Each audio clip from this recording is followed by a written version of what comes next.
नमस्कार, आप देख रहे हैं लाइव सिटीज और आपके साथ मैं हूं वसीम। भूमियार ब्राह्मण समाज बीजेपी से नाराज चल रहे हैं और यूं कहें कि सत्ता पद से नाराज चल रहे हैं।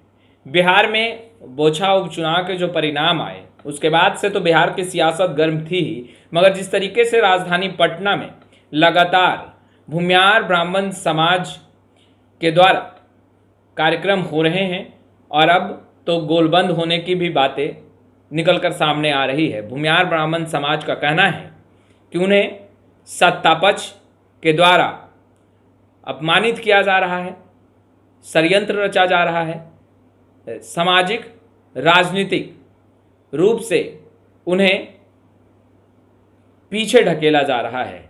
यानी उनकी जितनी संख्या है उस आधार पर उन्हें स्थान नहीं मिल रहा। एक बड़ा सवाल भूमियार ब्राह्मण समाज के लोग उठा रहे हैं, मगर उन तमाम सवालों का जवाब बीजेपी के कद्दावर नेता राज्यसभा सांसद सुशील कुमार मोदी ने अब दे दिया है। क्योंकि जिस तरीके से भूमियार ब्राह्मण समाज के नेता ये कह रहे हैं कि बीजेपी ने भी मान सम्मान नहीं दिया है, बीजेपी ने भी कहीं ना कहीं भूमियार ब्राह्मण समाज के नेताओं का टिकट काटने का काम किया है, तो अब सुशील कुमार मोदी राज्यसभा सांसद हैं, वो बता रहे हैं कि बिहार विधानसभा चुनाव में भूमियार ब्राह्मण समाज के कुल 26 लोगों को टिकट दिया गया और राजद ने केवल एक को टिकट दिया और अपमान करने का काम राजद कर रही है।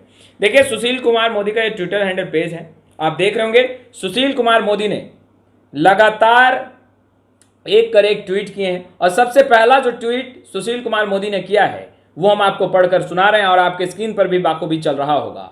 भूमियार समाज को भाजपा ने हमेशा यथाचित सम्मान दिया है। वर्ष 2020 के विधानसभा चुनाव में भूमियार समाज के 15 और ब्राह्मण समाज के 11 कुल 26 लोगों को पार्टी ने टिकट दिए, जबकि राजद ने इन दोनों जातियों का अपमान करते हुए केवल एक टिकट दिया था। दूसरा ट्वीट करते हैं सुशील कुमार मोदी और लिखते हैं, भाजपा ने ही भूमियार समाज को पहली बार केंद्रीय मंत्री पद दिया। बिहार में भाजपा कोटे से आज 2 कैबिनेट मंत्री और विधानसभा अध्यक्ष इसी समुदाय से हैं। तीसरा ट्वीट सुशील कुमार मोदी करते हैं और लिखते हैं, लालू राबड़ी राज में भूमियार ब्राह्मण समाज का जितना अपमान उत्पीड़न हुआ उसे कभी भुलाया नहीं जा सकता। उस दौर में जाति पाति कर इनका नरसंहार हुआ और इन्हें पलायन के लिए मजबूर किया गया था।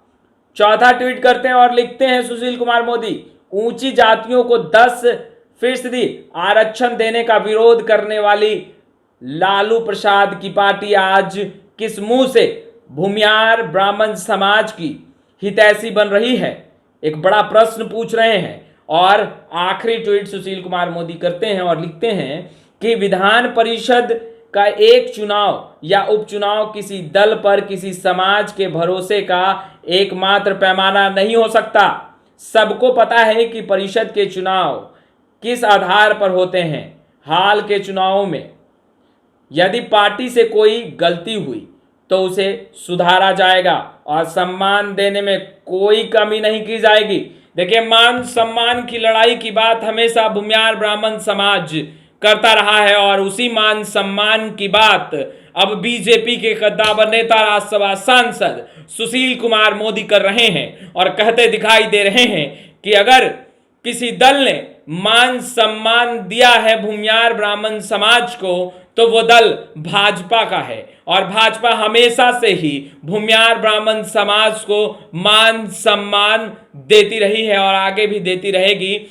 एक उपचुनाव और विधान परिषद के चुनाव का पैमाना कतई ये तय नहीं कर सकता कि कोई दल मान सम्मान दे रहा है या नहीं। खैर, लाइव सिटीज के साथ बने रहें। अब तक आपने हमारे चैनल को सब्सक्राइब नहीं किया तुरंत सब्सक्राइब कर लें। आपका बहुत बहुत शुक्रिया।